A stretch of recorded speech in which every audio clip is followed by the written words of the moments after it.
Hello everyone, welcome to again my channel. तो आज हम फिर पढ़ेंगे इंग्लिश, ठीक है। तो आज की क्लास हमारी इंग्लिश की होगी और इंग्लिश में हम पढ़ेंगे एक्टिव एंड पैसिव वॉइस, ठीक है। Active and passive voice. अब आप सोचोगे ये क्या होता है।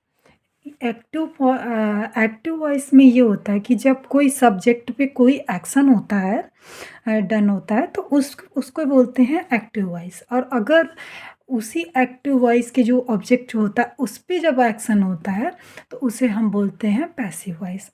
अब इसका डेफिनेशन मैं लिख के बताती हूँ कि क्या होगा एक्टिव वॉइस का डेफिनेशन। एक्टिव वॉइस का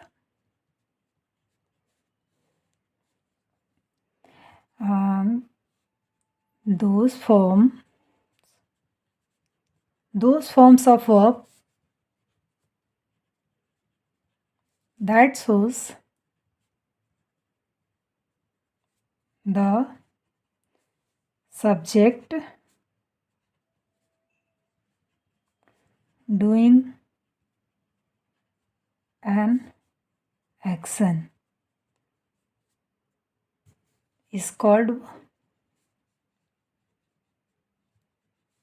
वॉइस। सबसे पहले तो वॉइस का ये है डेफिनेशन कि जो वर्ब पे जो एक्शन शो होता है उसे वॉइस कहते हैं, और जो एक्शन ऑन द सब्जेक्ट, ठीक है। सॉरी, ये वॉइस का केवल हो गया। और एक्टिव वॉइस का मैं कल बताती हूँ। एक्टिव वॉइस का ये होगा एन एक्शन, इसमें the action of the subject upon the object होता है। मतलब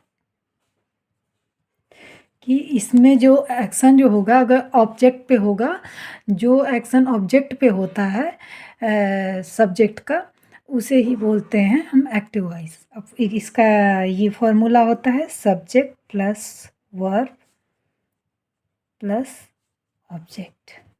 अब देखिए इसमें जो एक्शन हो रहा है मतलब सब्जेक्ट जो भी होगा इसका एक्शन जो होगा ऑब्जेक्ट पे होगा, तो उसी को हम बोलते हैं एक्टिव वॉइस। अब पैसिव वॉइस को हम देखते हैं।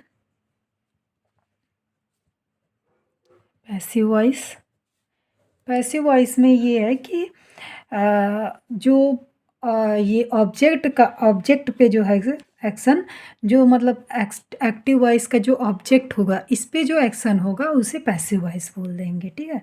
और इसका जो फॉर्मूला होगा ऑब्जेक्ट प्लस हेल्पिंग वर्ब को मैंने एचवी लिख दिया plus V3 plus by plus subject. देखिए सेम है, बस इसमें हेल्पिंग वर्ब लग गया है और बाय से इसको किया गया क्योंकि ऑब्जेक्ट पे ये लग रहा है, एक्शन हो रहा है, इसलिए ये हो गया V3 लग गया और बाय लग गया, कनेक्ट कर रहे हैं, ठीक है। अब इस पर थोड़ा सा एग्जाम्पल मैं देख के बताती हूँ आप लोग को। थोड़ा सा देखिए, जैसे हु हैज़ सीन हिम। अब देखिए हु हैज़ सीन हिम, ये किस में है? ये एक्टिव वॉइस में है। अब बोलोगे कैसे? क्योंकि इस पे जो ये हु जो है यहाँ पे सब्जेक्ट का काम कर रहा है और हैज़ बीन यहाँ पे वर्ब है, और हिम जो है हैज़ सीन ये वर्ब का काम कर रहा है, और ये जो है ये हिम जो है ऑब्जेक्ट है यहाँ पे, और ये ये हु पे ये एक्शन हो रहा है, मतलब सब्जेक्ट पे एक्शन हो रहा है, इसलिए ये एक्टिव वॉइस है। और वहीं पे अगर हम पैसिव वॉइस को, इसी सेंटेंस का हम अगर पैसिव वॉइस बनाएं, bye whom has he been seen, ठीक है।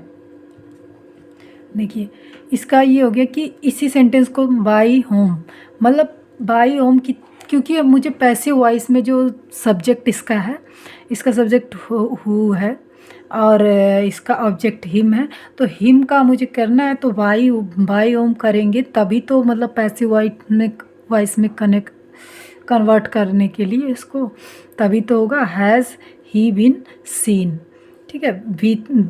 V3 है इसलिए सीन हो गया है, ठीक है।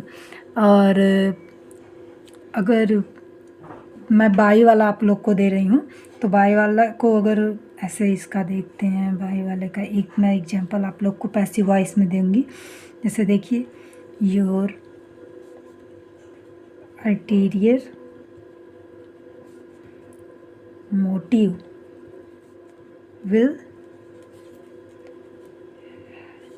will have been understood by him by that time, या इतना ही लिख दो, इतना भी कर सकते हो, by that time लिख दो, by that time योर है ये टाइम। यहाँ पे देखिए ये ये जो ऑब्जेक्ट का योर अल्टीरियर और ये इसका क्या होगा बाय दैट टाइम। यहाँ पे ulterior motive will have been understood by him, bye